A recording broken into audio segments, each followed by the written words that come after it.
The first Kethvar ship vanished without a sound and without a trace, and Admiral Zethkar stood on the bridge of his flagship, watching the tactical display with growing confusion because the heavy cruiser Eternal Victory had been there one moment, maintaining its position on the outer edge of his formation, and the next moment it was simply gone as if it had never existed at all. The Admiral was a veteran of 40 campaigns, and he had seen ships destroyed in battle with massive explosions that lit up space for thousands of kilometers, and he had seen vessels crippled by enemy fire and left drifting in the void, and he had watched crews abandon their ships in escape pods when their reactors were about to overload. But he had never seen a ship just disappear completely without any kind of distress signal or debris field or energy signature. 3 light-years away, Captain Lisa Carter watched her boarding teams efficiently search through the captured Kethvar cruiser and extract every piece of useful information from its computer systems, and the alien crew had never known what hit them because human Marines had perfected the art of silent assault, using armor that dampened all sound and weapons that could disable an enemy without causing permanent harm. The boarding action had taken exactly 12 minutes from the moment the human assault ship had materialized alongside the Kethvar vessel to the moment the last alien crew member had been rendered unconscious and secured in the ship's holding cells, and during those 12 minutes the cruiser had been completely isolated from its fleet by human jamming technology that blocked all outgoing communications. Sergeant Dan Murphy reported to Captain Carter that the data extraction was complete and they now had detailed intelligence on Kethvar fleet movements and tactical frequencies and command codes and weapon specifications and the locations of their secret bases and supply depots and all the information that humanity needed to plan future operations against these raiders who had been terrorizing human colonies. Carter nodded and gave the order to prepare the demolition charges that would make the cruiser's disappearance look like an accident, and the explosion would be carefully controlled to mimic the energy signature of a reactor malfunction. And when the debris was discovered weeks later, it would tell a story of mechanical failure rather than enemy action. Back in the Kethvar fleet, Admiral Zethkar was trying to understand what had happened to his missing ship, and he ordered his communications officer to send repeated calls to the Eternal Victory, but there was no response, and the ship was not showing up on any sensor sweeps, and it was as if the vessel had simply ceased to exist. The Admiral's tactical officer suggested that the cruiser might have suffered a catastrophic systems failure and jumped to hyperspace in the wrong direction, but that did not explain why there had been no distress beacon or emergency transmission, and Kethvar ships were equipped with multiple redundant communication systems that were designed to function even during critical emergencies. An hour later, another ship went dark, and this time it was the destroyer Swiftblade which had been patrolling the fleet's starboard flank, and one moment it was reporting normal status, and the next moment it was gone, and this time several crew members on other ships reported seeing a brief flash of light, but the sensors recorded nothing unusual. Admiral Zethkar began to feel something that his warrior species rarely experienced, and that was fear, because he was starting to realize that something was hunting his fleet, and it was something that could strike without warning and leave no trace of its presence and no clues about its nature or capabilities or intentions. The human silent fleet moved through space like ghosts, and they used gravitational shadows cast by nearby stars to mask their approach, and they timed their movements to coincide with natural phenomena, like solar flares and magnetic storms that would interfere with enemy sensors. And they had learned to use the vast emptiness of space itself as camouflage. Captain Ben Taylor commanded the stealth destroyer Nighthunter, and he watched his crew prepare for their next target, which was a Kethvar supply ship that was carrying ammunition and spare parts for the enemy fleet, and his ship had been following the supply vessel for 6 hours and learning its patrol pattern and identifying its weak points. The Nighthunter was equipped with a quantum displacement system that could create temporary rifts in space-time, and these rifts could be used to transport objects from normal space into parallel dimensions, where they would remain safely stored until human forces were ready to retrieve them. And this technology was far beyond anything that other species had developed. Lieutenant Paul Adams monitored the quantum communication network and received updates from the other ships in the silent fleet, and each vessel was positioned to target a specific enemy ship,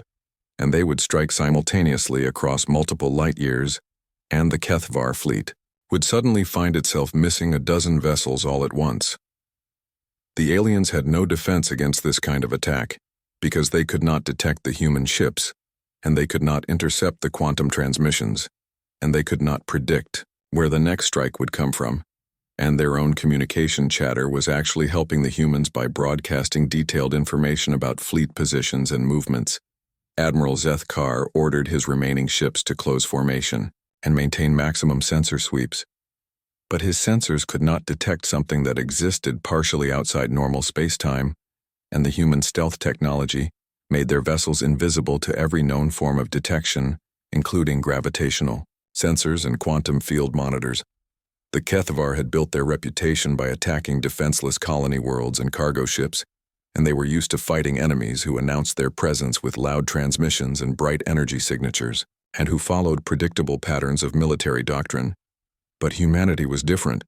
because humans had evolved as persistence hunters who could track their prey across vast distances and strike at the moment of greatest weakness. Captain Carter finished downloading the intelligence data from the captured cruiser and transmitted it to the other ships in the silent fleet, using quantum burst communication that could not be detected or intercepted, and within minutes, every human captain had updated tactical information about enemy capabilities and weaknesses. The demolition charges detonated exactly on schedule, and the Kethvar cruiser exploded in a pattern that perfectly matched the energy signature of a reactor overload, and, when the other alien ships detected the explosion, they would assume that their vessel had suffered a mechanical failure and would not suspect enemy action. But Admiral Zethkar was beginning to understand that his fleet was under attack by something far more dangerous than conventional enemies, and when 2 more ships disappeared without trace, he realized that he was facing predators who operated by rules that his species did not understand. The void around the Kethvar fleet began to carry something new, and that was the electromagnetic equivalent of screaming. As alien crews reported strange sensor readings and unexplained malfunctions, and the growing certainty that they were being stalked by something that moved without sound and struck without warning, Lieutenant Amy Rodriguez detected the panic in the enemy communications, and she reported to Captain Morrison that the Kethvar fleet was starting to break formation as individual ships tried to escape whatever was hunting them, but their efforts were useless because the silent fleet had anticipated this response and positioned themselves to intercept any vessel that tried to flee. The human ships moved through space like wolves surrounding a herd of frightened sheep, and they used the aliens' own fear against them by allowing some ships to detect brief glimpses of movement in their peripheral sensors, and these false contacts would trigger more panic and confusion and cause the enemy formation to collapse into chaos. Morrison smiled as he watched the tactical display show the Kethvar fleet's desperate attempts to find their invisible attackers, and he knew that fear was spreading through the alien crews like a virus, and that this fear would make them careless and predictable and vulnerable to the final phase of the hunt. The silent fleet had spent months perfecting these tactics and learning how to use the enemy's expectations against them, and the Kethvar expected their opponents to fight like every other species with big fleets and dramatic battles and heroic charges. But humans had chosen a different path. The void was learning to carry the sound of terror. The galaxy had always been a noisy place, and every species that traveled between the stars filled the void with their voices, and their signals bounced across hyperspace like echoes in a canyon, and trade ships called out their cargo manifests, while military fleets coordinated their movements with constant chatter, and diplomatic vessels broadcast their peaceful intentions on every frequency known to science. But there was one species that had learned to move through space in complete silence, and that species was humanity. Captain Jake Morrison stood on the bridge of his ship and watched the darkness ahead with eyes that had seen too many battles, and his vessel was called the Shadow Runner, and it was unlike any other ship in the known galaxy because it made no sound as it moved through space and left no trace of its passage, and the 17 other human ships that followed behind him were equally silent, and together they formed what humanity called the Silent Fleet. The idea had come from studying how predators hunted on Earth, and every successful hunter knew that noise meant death and prey. Animals could hear danger coming from miles away, so they would run, or hide, or fight back. But if a predator could move without sound, then it could get close enough to strike before its target even knew it was there. And humans had taken this ancient wisdom and applied it to the star's Lieutenant Amy Rodriguez, sat at her station and monitored the passive sensors that could detect other ships without sending out any signals of their own. And she watched the enemy fleet moving ahead of them like sheep, walking toward a cliff. And the alien vessels were HFY warships, and they had been raiding human colonies for months, and taking prisoners and destroying settlements. And they thought humans were weak because humanity had not responded with massive fleets or declarations of war. The HFY ships moved in standard formation, and their communications filled subspace, with tactical data and position reports and supply requests and all the normal noise that military fleets made when they traveled together. And they had no idea that 18 human ships had been following them for 3 days and watching their every move and learning their patterns and waiting for the perfect moment to strike. Commander Pete Johnson whispered his report to Captain Morrison because even spoken words were kept quiet on human ships, and every member of the silent fleet understood. That sound was the enemy of the hunt, and their ships were equipped with special quantum communication systems that could send messages between vessels without leaving any trace in normal space. And these tight beam transmissions were encrypted, with codes that no alien species had ever broken. Morrison nodded and studied the tactical display that showed the positions of all the enemy ships, and he had been hunting HFY fleets for 8 months now, and he knew their weaknesses and their blind spots and how they reacted when they were under attack, and the aliens always expected their enemies to announce themselves with loud transmissions and dramatic threats, but humans had learned a different way. The bridge of the Shadow Runner was darker than most ship bridges because bright lights could be detected by enemy sensors, and every surface was covered with materials that absorbed energy instead of reflecting it, and the crew moved like ghosts and spoke in whispers, and their uniforms were designed to muffle sound, and even their breathing was controlled and quiet. Amy Rodriguez had grown up on a farm on New Texas, and she remembered how her grandfather had taught her to hunt deer in the old forests, and he had shown her how to move without breaking twigs or rustling leaves, and how to read the wind so her scent would not carry to her prey, and how to be patient and wait for the perfect shot. And now she used those same skills to hunt alien warships across the galaxy. The HFY had made a fatal mistake about human nature, and they believed that, like all spacefaring species, humans were creatures of communication and coordination, and they thought humans would respond to attacks on their colonies with the same loud, aggressive tactics that every other species used, and they were wrong, because humans were apex predators, and apex predators did not announce their presence to their prey. Morrison watched the alien fleet and calculated distances and approach vectors, and he knew that in 6 hours the HFY ships would pass through the Kepler system, where there were asteroid fields and gas clouds and gravitational anomalies that would provide perfect cover for the silent fleet, and the hunt would begin, and the aliens would learn why the most dangerous predators on Earth had always been the ones that made no sound. Pete Johnson had served in the old human fleet before the silent fleet was created, and he remembered the massive battles with energy weapons lighting up space like fireworks and ships exploding in brilliant flashes that could be seen from light years away, and captains shouting orders and crews cheering when they scored hits on enemy vessels.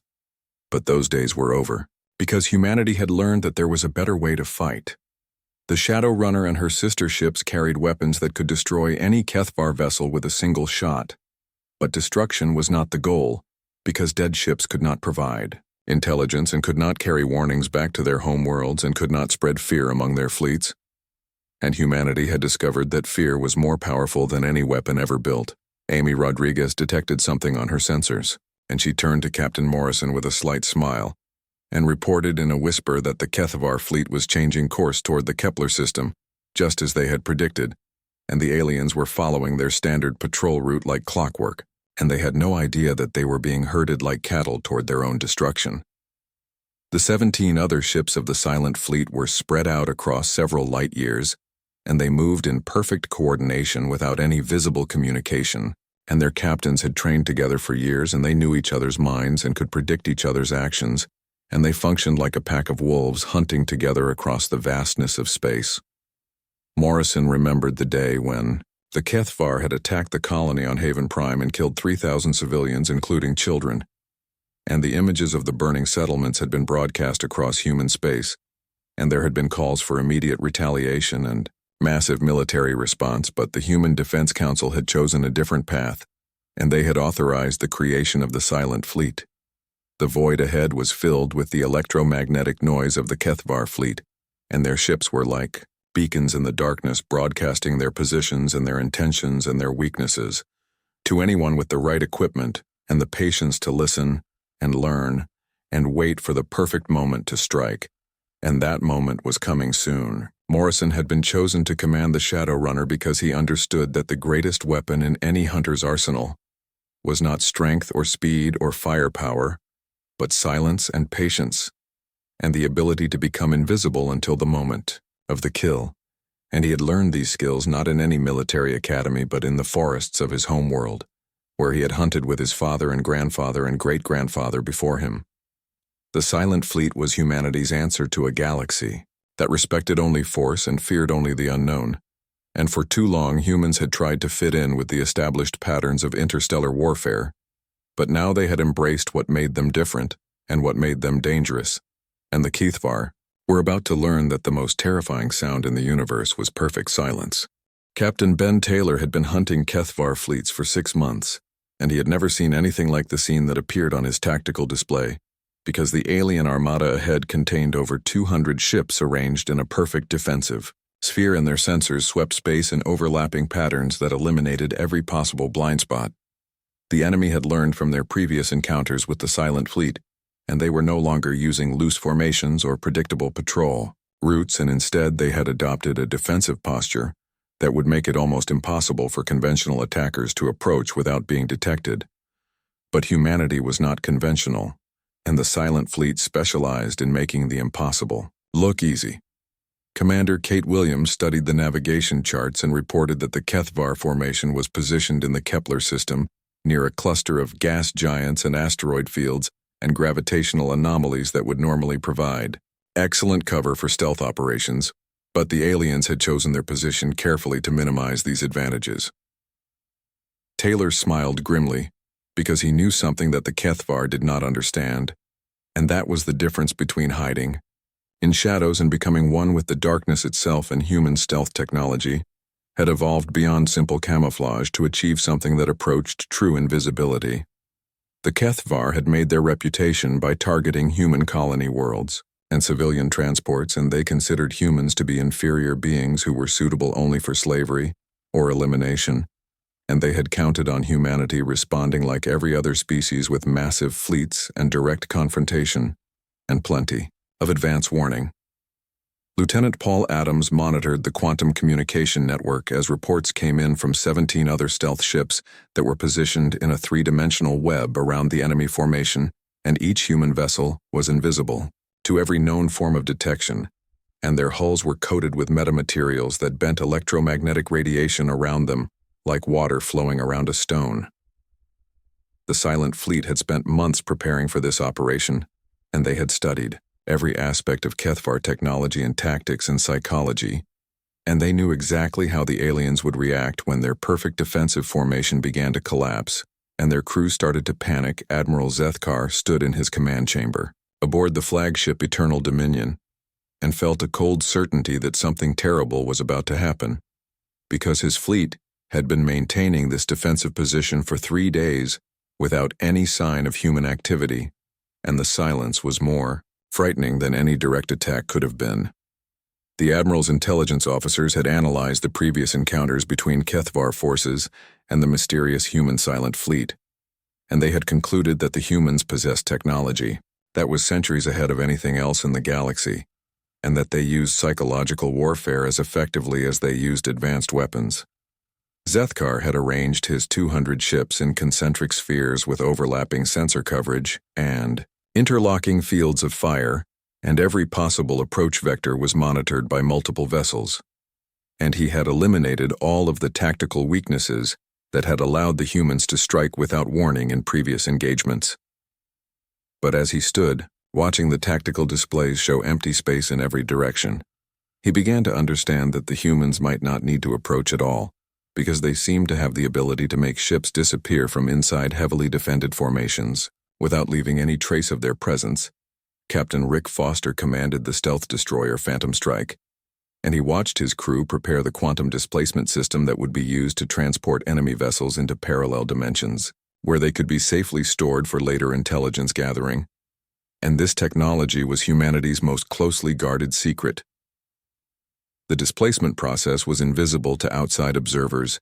and created no energy signatures or gravitational disturbances that could be detected by enemy sensors, and from the perspective of the HFY crews, their ships would simply cease to exist in normal space and reappear in a pocket dimension where they would remain until human forces were ready to process them. Chief Engineer Nancy Phillips reported that all systems were ready and the displacement field generators were charged and calibrated, and the target selection computers had identified the optimal sequence for removing enemy vessels from the formation without triggering immediate panic.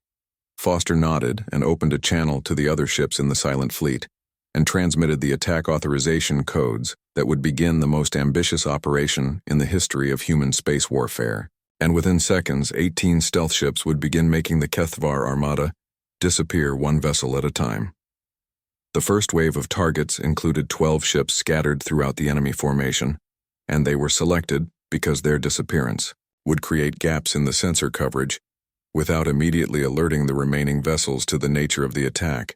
and the HFY would initially assume that they were experiencing technical malfunctions. Admiral Zethkar was reviewing status reports from his ship commanders when the first vessel vanished from his tactical display, and he immediately contacted the missing ship, but received no response, and his communications officer reported that the vessel was no longer broadcasting on any frequency. Within the next 10 minutes, 11 more ships disappeared from different sections of the formation, and each disappearance was accompanied by a brief flicker in the local sensor grid. But there were no explosions or energy discharges or debris fields, and the ships were simply gone as if they had never existed. The Admiral began to feel the same primal terror that had affected his ancestors when they were hunted by apex predators on their homeworld, and he realized that his fleet was facing something that operated beyond the normal rules of warfare and physics and logic. Captain Mary Johnson commanded the stealth carrier Night Whisper, and she released her payload of shadow fighters, which were small single-pilot craft that could move through space like hunting hawks, and each fighter was equipped with the same metamaterial cloaking that made them invisible to sensors. Lieutenant Joe Martinez piloted his shadow fighter through the HFY formation, and his craft passed within meters of alien vessels whose crews had no idea that death was gliding past them. And his mission was not destruction, but psychological warfare on a level that the galaxy had never seen before. The shadow fighters carried devices called fear seeds, which were small packages that attached to ship hulls and began broadcasting subsonic frequencies designed to trigger primal terror responses in HFY neural systems, and within hours, the alien crews would be experiencing unexplained dread and paranoia, and the overwhelming sensation of being watched by unseen predators. Martinez deployed his fear seeds on 6 different vessels and watched as the tiny devices bonded with the alien hulls and became undetectable and began their work of spreading terror through the enemy fleet, and he smiled as he thought about the panic that would soon grip the HFY crews. The second wave of displacements began 30 minutes after the first, and this time 20 vessels vanished simultaneously from multiple sections of the formation, and the pattern of disappearances was designed to create maximum psychological impact while maintaining operational security. Admiral Zethkar watched his fleet shrink before his eyes, and he began broadcasting desperate calls for reinforcement on all frequencies. But his messages would take hours to reach the nearest HFY base, and help would not arrive for days, and by then, his entire armada might be gone. The remaining ship commanders were reporting strange malfunctions and unexplained equipment failures, and several crews claimed to be experiencing nightmares and hallucinations, and a growing sense of dread that seemed to come from the void itself. Captain Taylor watched the tactical display as the HFY formation began to collapse under the weight of fear and confusion, and he knew that the psychological phase of the operation was working perfectly, and that the enemy crews were starting to panic and make mistakes. The silent fleet continued to remove ships from the enemy formation at carefully calculated intervals, and each disappearance added to the growing terror that was spreading through the HFY ranks like a disease. And the aliens were beginning to understand that they were not fighting a conventional enemy. The void around the fleet was now screaming with panicked communications and desperate pleas for help and demands for explanations that no one could provide, and the Kethvar were learning what it felt like to be helpless prey in the face of an invisible and implacable hunter. Commander Rick Foster watched through the reinforced viewports of his stealth destroyer as another section of the Kethvar fleet disappeared into the quantum displacement fields, and the alien ships vanished without trace or sound, leaving only empty space where moments before there had been massive warships bristling with weapons and sensors and shields. The human silent fleet had perfected the art of warfare through absence, and they had learned to make enemy vessels cease to exist in ways that defied every known law of physics and military science, and the Kethvar crews were experiencing terror on a level that their species had never known, because they were being hunted by predators who could reach across dimensions. Chief Engineer Nancy Phillips reported that the displacement operation was proceeding exactly according to plan, and that target vessel number 47 had been successfully transferred to holding dimension Alpha 7, where it would remain until human interrogation teams were ready to process the crew and extract intelligence data. The Kethvar had assumed that their ships were being destroyed in some new and terrible way, but the reality was far more sophisticated because humanity had developed technology that could transport entire vessels into parallel dimensional spaces where they existed in a state of suspended animation until they were needed. Admiral Zethkar stood on the bridge of his flagship and watched his tactical display show the steady reduction of his fleet from 200 vessels to less than 50 in the span of 6 hours, and each disappearance was accompanied by the same inexplicable silence and the same absence of debris or energy signatures. The Admiral had sent distress calls to every Kethvar base within 100 light years, but the responses had been the same everywhere, and no one had encountered anything like the human silent fleet, and no one knew how to fight an enemy that could make ships vanish from inside heavily defended formations. Captain Mary Johnson commanded the stealth carrier, Night Whisper,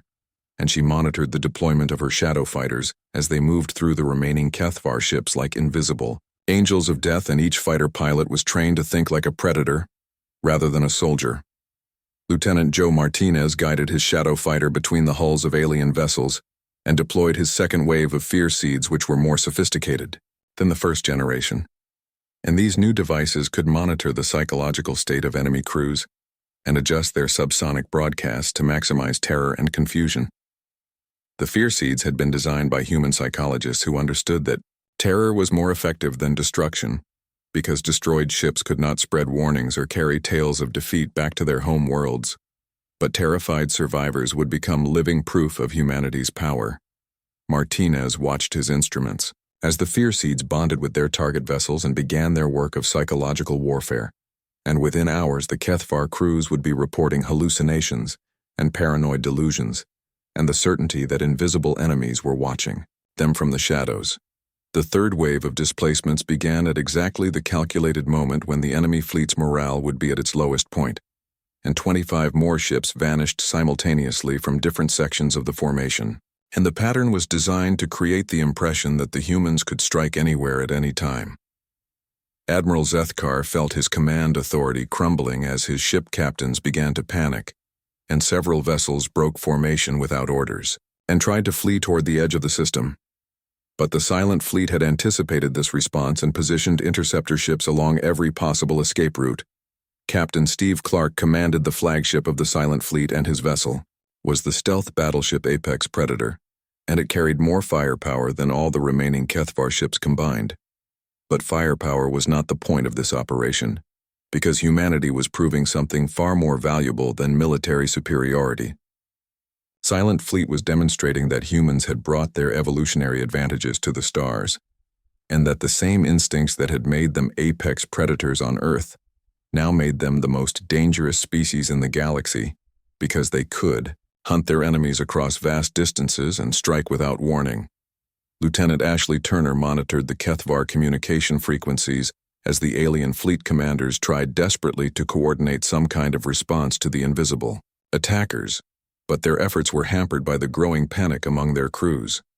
and the fear seeds were amplifying every negative emotion.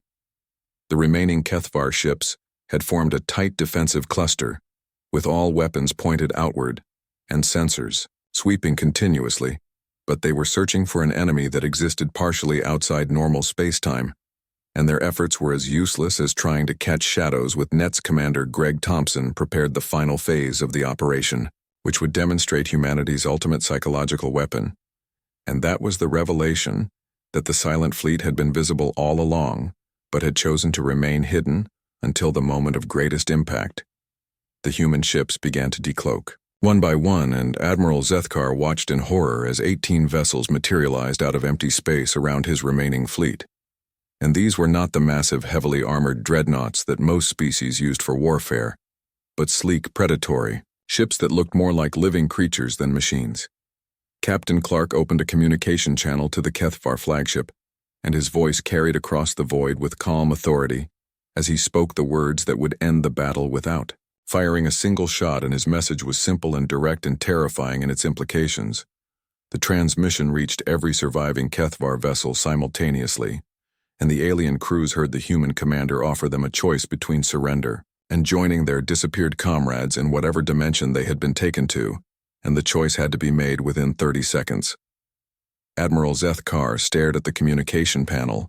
and realized that he was looking at something unprecedented in galactic history, because the humans had achieved total victory without destroying a single enemy ship and without losing a single vessel of their own. And they had done it through superior technology and psychological warfare. The Kethvar admiral understood that his species had made a fundamental error in judgment about humanity, and they had assumed that humans were weak and primitive and would respond to attacks on their colonies with conventional military tactics. But instead, they had encountered predators who hunted with patience and precision. One by one, the remaining Kethvar vessels powered down their weapons and transmitted surrender codes, and their crews prepared to be taken prisoner by an enemy that had demonstrated capabilities beyond their understanding, and each captain knew that they would return to their homeworlds with tales that would change everything. Lieutenant Turner reported that all surviving enemy ships had surrendered and that the operation had been completed, with 0 human casualties and minimal resource expenditure, and the Silent Fleet had captured over 150 intact Kethvar vessels, along with their crews and their intelligence data. Captain Thompson initiated the final phase, which involved processing the captured aliens and preparing them for eventual return to their territory, with a message that would spread across the galaxy like wildfire. And that message was simple and clear, and would reshape interstellar politics. The human Silent Fleet had proven that humanity did not need massive fleets or overwhelming firepower to protect their interests, and instead, they possessed something far more dangerous, and that was the ability to hunt their enemies using the vast emptiness of space itself as their hunting ground.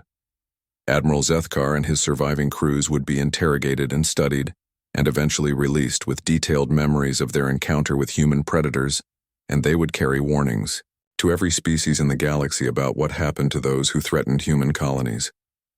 The Silent Fleet began to fade back into the quantum shadows between dimensions, and within minutes they were invisible again, and the only evidence of their presence was the surrender codes broadcasting from the remaining Kethvar ships, and the growing realization that humanity had evolved beyond conventional warfare. The void had learned to scream with terror, and now it whispered warnings about the species that had turned the darkness between stars into their hunting ground, and had made silence itself into the most feared sound in the galaxy. The last 7 Kethvar ships hung in space like frightened animals, huddled together in the center of what had once been a mighty armada of 200 vessels,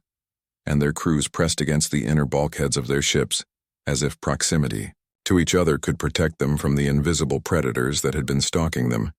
Admiral Zethkar had watched his entire fleet disappear ship by ship over the course of 18 hours, and there had been no battles and no explosions and no final heroic stands and no glorious deaths in combat. And instead there had been only silence and disappearance, and the growing certainty that his people were facing something beyond their understanding. Captain Steve Clark stood on the bridge of his flagship, the Apex Predator, and studied the tactical display that showed the remaining enemy vessels clustered together, like prey animals sensing the approach of wolves, and his ship alone carried more firepower than all 7 Kethvar ships combined, but firepower had never been the point of this operation. The Silent Fleet had proven something far more valuable than military superiority, and they had demonstrated that humanity possessed the most dangerous weapon in the galaxy, and that weapon was not technology or numbers or courage, but rather the ability to hunt with patience and precision and absolute silence.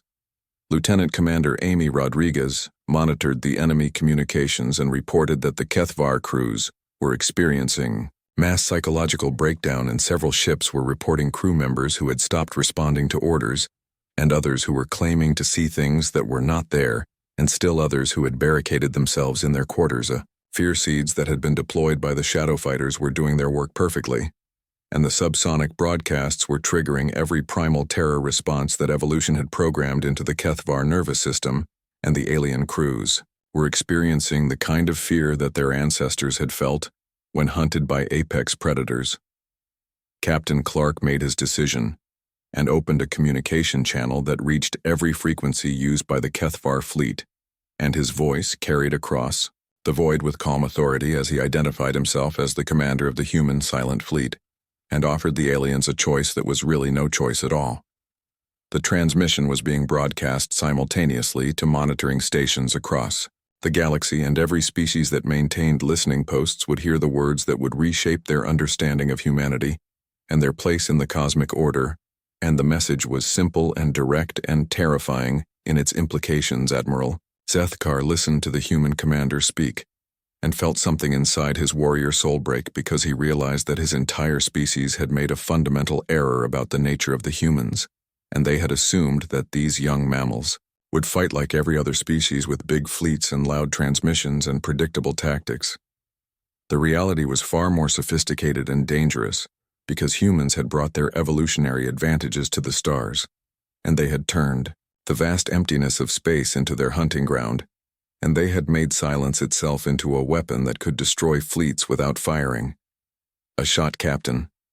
Clark gave the HFY 30 seconds to surrender, and the countdown was broadcast on all frequencies, and Admiral Zethkar understood that this was not a negotiation,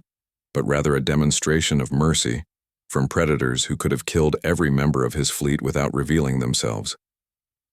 The HFY Admiral gave the order for his remaining ships to power down their weapons and transmit surrender codes,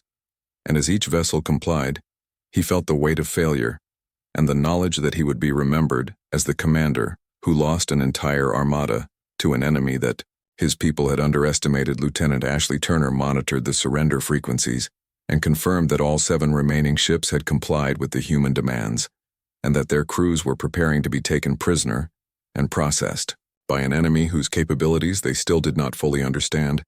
Commander Greg Thompson initiated the final phase of Operation Silent Thunder, and the captured HFY vessels and crews would be studied and interrogated and eventually returned to their home territory with a message that would echo across the galaxy for generations to come.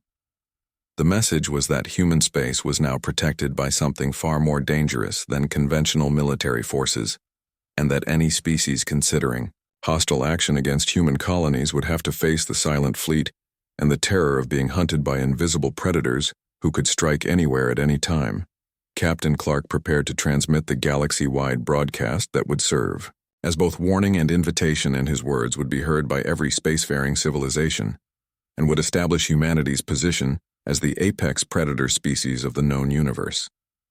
The transmission began with identification codes that marked it as coming from the human government, and the message was translated into every known language and broadcast on frequencies that would reach monitoring stations across hundreds of star systems, and the words would be remembered and repeated, and feared Clark spoke directly to every species that might be listening, and he extended humanity's hand in friendship to those who came in peace. But he also delivered a warning to those who would threaten human colonies, and the warning was backed by the demonstration of power that had just concluded. The human commander explained that the silent fleet existed to protect what belonged to humanity, and that they were very good at hunting, and that any species considering hostile action should remember what had happened to the HFY armada and should choose their actions carefully. The transmission ended, and the 18 ships of the silent fleet began to fade from sensors as their cloaking systems re-engaged, and within minutes they had vanished back into the quantum shadows between dimensions, and the only evidence of their presence was the surrender codes still broadcasting from the captured alien vessels. Admiral Zethkar and his surviving crews would be processed and interrogated, and studied and eventually released to return to their home worlds with detailed memories of their encounter with human predators. And they would carry warnings about a species that hunted without sound and struck without warning. The galaxy would spend months analyzing the implications of what had happened in the Kepler system, and military strategists would try to develop countermeasures against an enemy that could make entire fleets disappear, and diplomatic corps would recalculate their relationships with a species that had demonstrated such overwhelming technological and tactical superiority. 6 months later, the effects of the Silent Fleet's demonstration were visible across known space, and Kethvar territory had become a buffer zone that no species dared to cross, and trade routes were rerouted around entire sectors, and military patrols avoided regions where human ships might be operating. The mere mention of human silent hunters was enough to end aggressive posturing between alien fleets, and several species that had been considering expansion into human space quietly abandoned their plans and redirected their efforts toward less dangerous targets. Humanity continued to extend peaceful diplomatic relations to species across the galaxy, but every negotiation was conducted with the unspoken understanding that Earth's children were under the protection of something far more dangerous than conventional military forces. The Silent Fleet remained hidden in the quantum shadows, and their true numbers and capabilities were unknown, but their reputation grew with each passing day, and stories spread of ghost ships that could appear anywhere and strike without warning and vanish without trace. Captain Clark filed his final report on Operation Silent Thunder and noted that humanity had achieved its strategic objectives without firing a single shot in anger and without losing a single crew member, and the mission had established human space as off-limits to predators and aggressors. The void no longer screamed with the terror of helpless prey because the galaxy had learned to fear something far more dangerous than any conventional weapon, and that something was the perfect silence of apex predators who had brought their hunting instincts to the stars and made the darkness between worlds their domain. Humanity had taken its place as the apex predator species of the galaxy, not through conquest or destruction, but through the simple demonstration that they could hunt more effectively than any other civilization, and that their prey would never know they were being stalked until it was too late to escape. The Silent Fleet continued to patrol the borders of human space, and their presence was felt rather than seen, and their reputation grew with each passing day, and the galaxy learned to whisper rather than scream, because the apex predators were always listening, and they were always watching, and they were always ready to hunt.